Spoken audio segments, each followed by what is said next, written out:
Début 2026. Dans les couloirs feutrés du palais d'El Mouradia, une chape de plomb s'est abattue. Un calme pesant, presque solennel, enveloppe les lieux. Comment expliquer ce mutisme algérien alors que les images surréalistes de Nicolás Maduro, président vénézuélien traîné, enchaîné par des agents américains, font le tour du monde? La question s'impose sans phare ni détour. Tandis que le pays ouvre les yeux sur une scène internationale cruelle, un coup porté en plein cœur de ce qui fonde sa doctrine sécuritaire se dessine sans préavis. Ce silence officiel n'est pas une absence de position, mais plutôt un choc stratégique analysé en temps réel dans la salle d'opération d'Alger. Comment l'allié historique le plus proche de Maduro peut-il rester muet en ces temps de crise?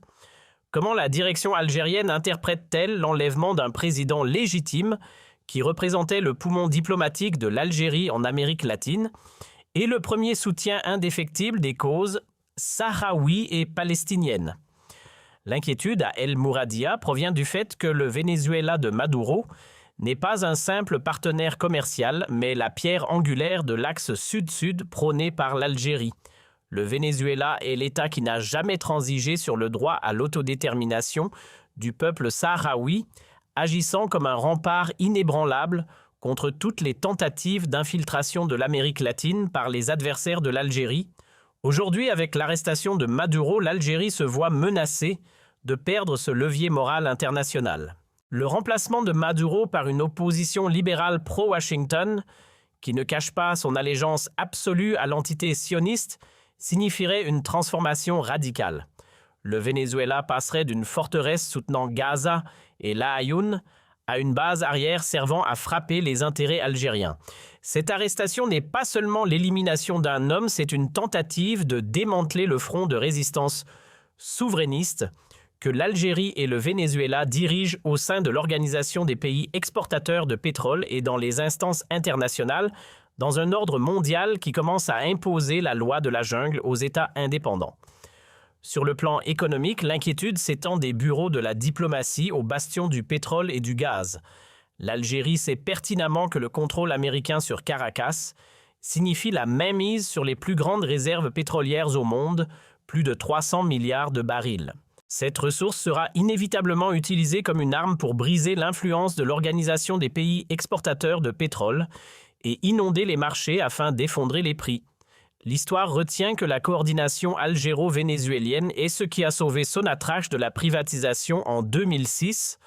À l'époque, les conseils et la coordination étroite de Hugo Chavez avec la direction algérienne avaient permis de geler une loi sur les hydrocarbures controversés qui menaçait la souveraineté nationale. Aujourd'hui, alors que le mandat de l'Algérie au Conseil de sécurité de l'Organisation des Nations Unies vient de s'achever en ce début janvier 2026, l'État se retrouve face à cette tempête sans siège direct au cœur de la décision onusienne.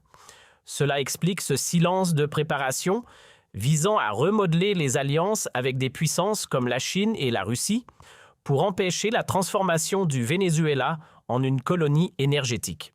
La bataille de Caracas est en réalité la bataille pour la souveraineté de l'Algérie pour l'avenir de son économie et pour ses causes justes.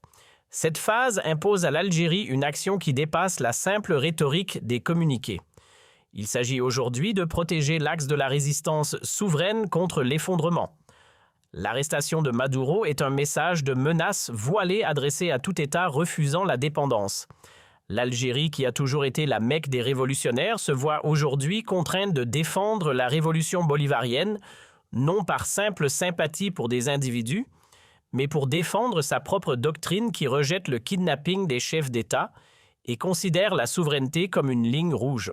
Les jours à venir révéleront comment ce silence d'El Mouradia se transformera en une action diplomatique de pression visant à restaurer la légitimité internationale, à protéger les intérêts énergétiques de l'Algérie et à confirmer au monde que l'Algérie n'abandonne jamais ses alliés, surtout ceux qui ont partagé avec elle les tranchées de la défense de la Palestine et du Sahara occidental dans les circonstances les plus sombres. L'analyse de la situation montre également une dimension profonde liée à l'équilibre des pouvoirs mondiaux. Le président Maduro représentait aux côtés de l'Algérie une voix dissidente face à l'unilatéralisme, en l'éliminant du jeu politique par la force militaire, Washington envoie un signal clair, le temps de la multipolarité est menacé. Pour l'Algérie, cela signifie une pression accrue sur ses choix diplomatiques. Si le Venezuela tombe totalement sous influence américaine, l'Algérie perd un allié de poids dans le forum des pays exportateurs de gaz, affaiblissant ainsi sa capacité à négocier des prix justes pour ses ressources naturelles.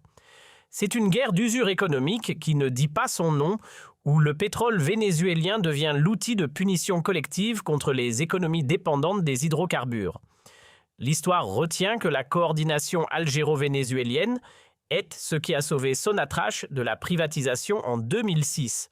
À l'époque, les conseils et la coordination étroite de Hugo Chavez avec la direction algérienne avaient permis de geler une loi sur les hydrocarbures controversés qui menaçait la souveraineté nationale. Aujourd'hui, alors que le mandat de l'Algérie au Conseil de sécurité de l'Organisation des Nations Unies vient de s'achever en ce début janvier, 2026, l'État se retrouve face à cette tempête sans siège direct au cœur de la décision onusienne. Cela explique ce silence de préparation visant à remodeler les alliances avec des puissances comme la Chine et la Russie pour empêcher la transformation du Venezuela en une colonie énergétique. La bataille de Caracas est en réalité la bataille pour la souveraineté de l'Algérie, pour l'avenir de son économie et pour ses causes justes. Finalement, il ne faut pas négliger l'impact sur l'opinion publique nationale. Le peuple algérien, profondément attaché au principe de libération nationale, voit dans cet événement un miroir de ses propres luttes historiques. La réaction de la rue algérienne, bien que contenue par l'attente d'une position officielle, est celle d'une solidarité naturelle. Le gouvernement algérien doit donc naviguer entre la prudence diplomatique nécessaire et l'exigence morale de son peuple. La stratégie d'Alger consistera probablement à mobiliser les organisations régionales comme l'Union africaine et le mouvement des non-alignés pour créer un contre-pouvoir diplomatique face à cette agression. L'enjeu est clair. Si l'ordre international accepte l'arrestation d'un président en exercice aujourd'hui, qui sera la cible, demain Mouradia prépare sa réponse et elle sera à la mesure du défi lancé à la souveraineté des nations. En conclusion, l'arrestation de Nicolás Maduro ne doit pas être perçue comme un simple épilogue à une crise politique interne au Venezuela, mais plutôt comme le prologue d'une nouvelle ère de confrontation géopolitique globale où l'Algérie se retrouve malgré elle en première ligne. Le silence observé par le palais d'El Mouradia n'est en rien un aveu de faiblesse. C'est le silence de la réflexion profonde devant un basculement du monde. Pour l'Algérie, l'enjeu dépasse la survie d'un régime allié. Il s'agit de défendre une certaine idée de la légalité internationale et de la souveraineté des nations face à ce qui s'apparente à un retour brutal de la doctrine Monroe, version 20 et 1e siècle.